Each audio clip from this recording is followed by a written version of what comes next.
Iniciamos nuestro viaje tan particular al mundo de las ánimas y lo hacemos con una compañera de excepción, licenciada en Pedagogía, escritora de éxito, María Vallejo Nájera, que además es la tercera hija de ese gran psiquiatra, Juan Antonio Vallejo Nájera, que tantas obras hizo importantísimas, y por eso me sorprende, esta es su última obra, Entre el cielo y la tierra, historias curiosas sobre el purgatorio, como una hija de psiquiatra, una mujer que vive en el mundo de la ciencia y de la investigación de la mente, empieza a investigar sobre este asunto tan resbaladizo, tan extraño, tan para muchos incomprensible en el siglo XXI. María, buenas noches. Hola, buenas noches, Iker.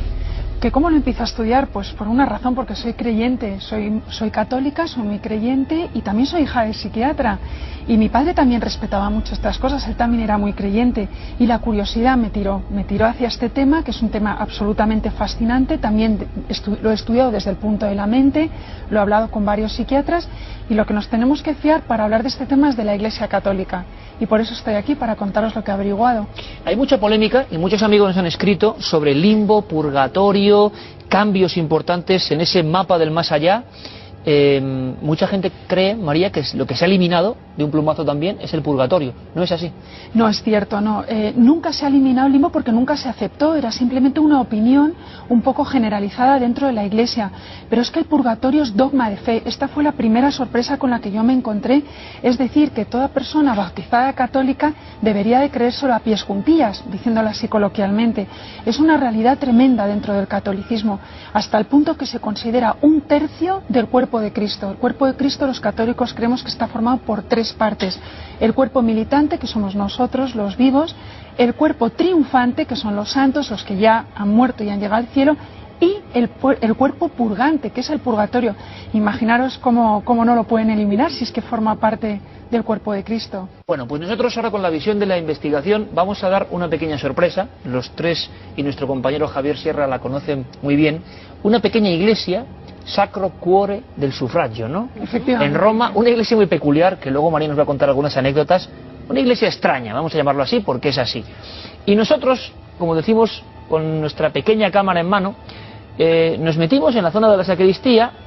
Desde luego el chivatazo había correspondido a María Vallejo Nájera y también a la labor de una gran amiga, Paloma Gómez Borrero, y caramba, era verdad.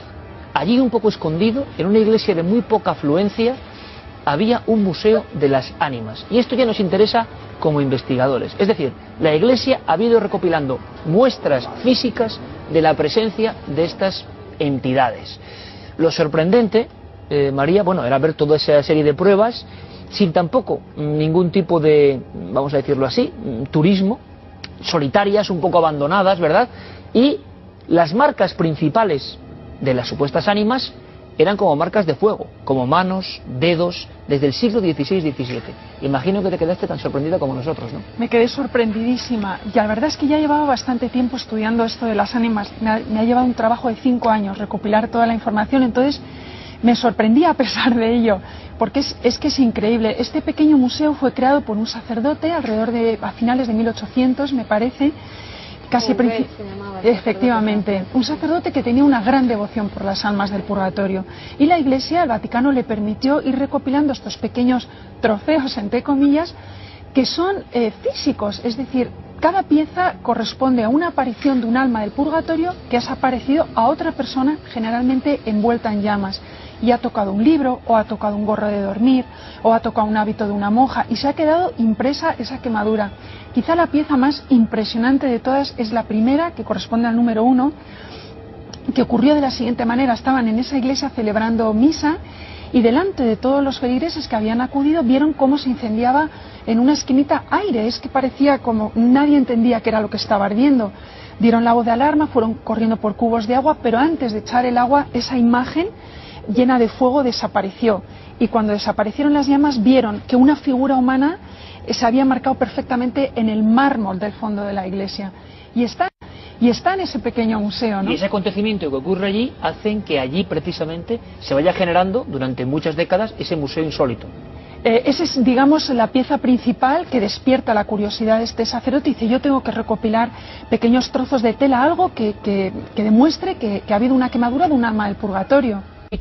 Que ha sido investigando, gente que no creía en nada, y que han vivido el mismo fenómeno. Efectivamente, uno de los casos, lo comento en el libro, es el de un cirujano.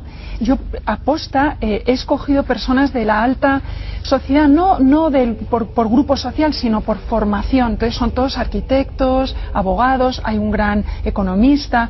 Bueno, pues el que yo llamo cirujano tiene otra profesión, es un hombre muy conocido en su profesión, y él es una persona descreída. Él es bautizado católico, pero es muy tibio y nunca le ha interesado el tema de la iglesia, ni siquiera acude a misa.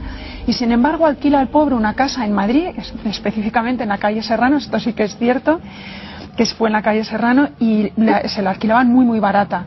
Al poco tiempo descubre por qué era tan barata. Allí se movían los muebles, se movió una tetera un día, otro día se cayó un cuadro que casi mata a uno de sus sobrinos. En otra ocasión estaba uno de sus sobrinitos pequeños corriendo por el pasillo y el niño dice que le sujetó un viejo por la espalda, por los típicos tirantes de goma que llevan los niños, y que cuando mi amigo se acercó al niño le soltó, y además él vio perfectamente cómo le golpeaba la goma de los tirantes, ¿no? Esta persona me cuenta a mí todo esto, y yo le intento explicar desde el punto de vista de la Iglesia. Digo, mira, la Iglesia ha investigado esto durante 2000 años, ellos lo llaman almas del purgatorio, lo que... Según recogen los viejos archivos de una diócesis de Berlín, en 1921, en algún rincón de Alemania, una monja franciscana comenzó a tener unas extrañas visitas. Una noche en su celda, mientras se disponía a dar por finalizado el día, una mujer apareció de la nada. Una mujer muy diferente a cualquier otra. La religiosa, atemorizada, comenzó a rezar por ese ser a mitad de camino entre humano y fantasma. Cuando alzó la vista del rosario, vio sorprendida cómo el grueso clavo se iba aflojando y unos agónicos murmullos comenzaban a brotar de la boca del espectro.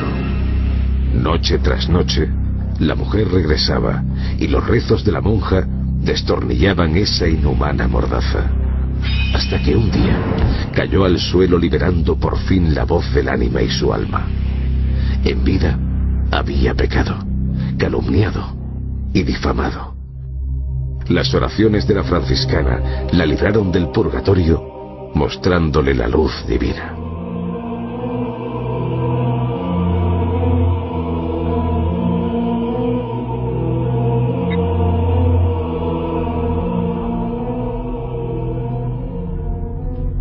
Esta es una noche de ánimas y a la sombra de los viejos petos de la Galicia eterna seguimos hablando de temas tan impactantes como este. Investigaciones en su día oficiales de la Iglesia sobre casos de religiosas que tenían este tipo de visiones. ¿Fue así, María, exactamente? Efectivamente, fue así. Esta mujer es una mujer anónima, en su diario no dicen quién es porque así lo prefirió su director espiritual, los documentos están ahí y lo que lo obligaron a escribir fue su diario. Ella no vivió estas experiencias toda su vida religiosa, solo fueron de 1921 a 1928 y luego estuvo muy agradecida de que cesaran porque ella sufrió muchísimo. En el caso del clavo, que lo hemos visto, tengo que decir que cuando consiguió hablar, este espectro le dijo: estoy aquí porque he cometido un grave pecado que a Dios no le ha gustado nada, que ha sido el don de la calumnia, esa facilidad que tenemos a veces las mujeres de criticar al vecino, pues en esta mujer tenía forma de calumnia, y Dios le dejó ver en su juicio final... Bueno, mujeres y hombres, María? Bueno, le dejó ver en su juicio final todo el daño que había hecho con esas calumnias. Por eso se representa ese alma con el pecado que ha cometido más, y por eso tiene ese clavo, ¿no? Es muy impresionante, a mí es de los casos que más me ha impresionado.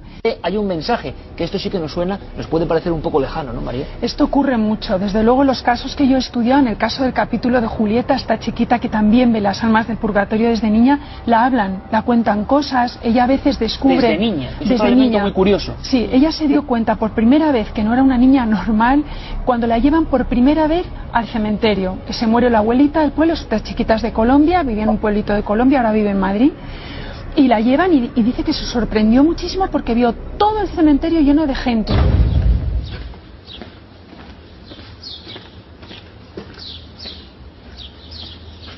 Pero lo que la sorprendió fue que iban vestidos iguales,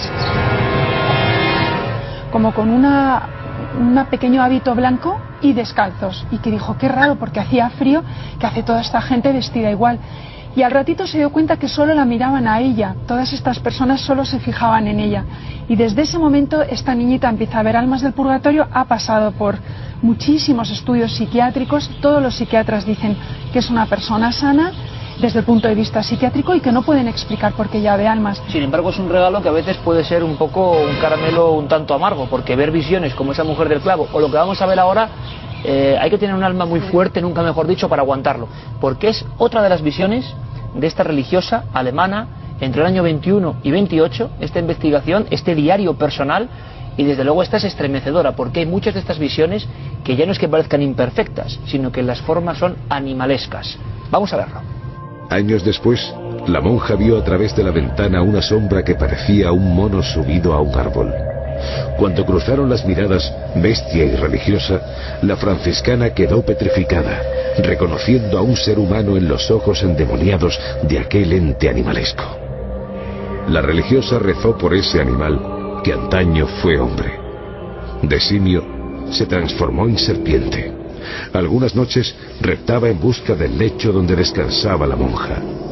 Al cabo de los meses, el reptil tomó forma humana. Envuelto entre tinieblas, atacó con virulencia a la monja en un acto de ira y desesperación, mientras ésta continuaba rezando encomendada a un fragmento de la Veracruz que sujetaba entre sus temblorosos dedos. Entre oraciones y súplicas transcurrieron los meses y el ente diabólico recuperó su ser. Se trataba de un monje. Una grave falta le había condenado hasta casi convertirlo en demonio. Ya había purgado sus penas. Ya estaba en paz con Dios. Tuvo un don muy complicado de llevar, la verdad, y era que veía las almas del purgatorio más cercanas al infierno. Tú antes has comentado que en el purgatorio hay muchos niveles, es cierto, y en todos los tratados de teología que he estudiado, de escatología, que he estudiado sobre esto, y los santos lo dicen, que ven muchísimos niveles. Las personas que están muy cerca del cielo no tienen formas grotescas, es la forma humana la que se presenta al vidente, generalmente lleno de luz y transmite mucha paz. Pero también hay almas muy cercanas al infierno que se han salvado por una pequeña oración de sus madres, por alguien que ha ofrecido una misa, y Dios en su misericordia ha dicho, bueno, al fondo del purgatorio. Y estas son las almas que se aparecen a esta pobre mujer. El caso que acabamos de ver fue terrorífico. Ella cuenta en su diario que le vio la primera vez detrás de la ventana y que se pegó el susto de su vida, pensó que era un gorila de verdad, un mono de verdad, y a la noche siguiente ya atravesó la ventana, atravesó la pared. Espeluznante. Ella no entendía por qué Dios le había dado este don, incluso rezaba muchísimo para que Dios se lo quitara. Decía, Señor, por favor, no quiero salvar más almas del purgatorio, que lo haga otra persona más preparada. Pero es muy tierno el diario, porque dice que enseguida se arrepentía. Decía, ¿cómo voy a ser tan egoísta? Si Dios me ha dado este don de orar por ellas, ¿cómo voy a rechazarlas?